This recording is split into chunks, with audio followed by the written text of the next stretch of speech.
ญ่การเมืองป้องกันความสงบได้ประกาศนายตำรวจพักการหับอุดหนุนบำนาญในวันที่26มิถุนายนปี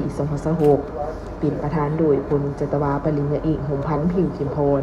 รองหัวหน้ากลุ่มในการเมืองป้องกันความสงบมีคณะพักคณะกลุ่มห้องโรงเรียนพร้อมด้วยนายตำรวจที่ได้รับการพักการอุดหนุนบำนาญเข้าร่วม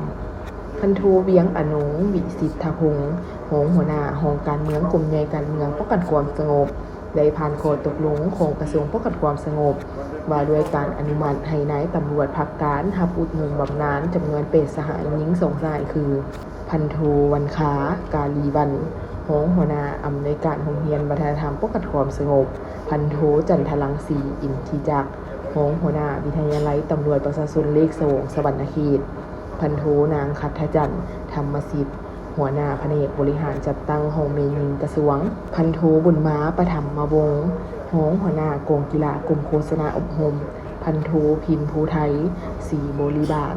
หัวหน้าแผนกคุ้มครองโครงการหลักสูตรโรงเรียนวัฒนธรรมป้องกันความสงบพันโทพรหมม้าพิมพาวงศ์หัวหน้าแผนกครูวิทยาศาสตร์สังคมโรงเรียนวัฒนธรรมป้องกันความสงบพันโทมีเกลียวรัตนวงศ์หัวหน้าแผนกโครงการพลาโรงเรียนวัฒนธรรมป้องกันความสงบและพันโทนางวันวิไลณวงศาลวิชาการโรงเรียนวัฒนธรรมป้องกันความสงบ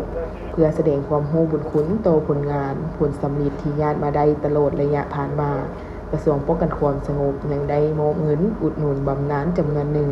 ให้นายตำรวจที่ได้พักการรับอุดหนุนบำนาญในครั้งนี้ตามแนวทางนโยบายของพรรครัฐที่มีตัวนายตำรวจให้เกียรติมอบโดยพลจตวาปริญญาเอกหงพันธ์ผิวเข็มพร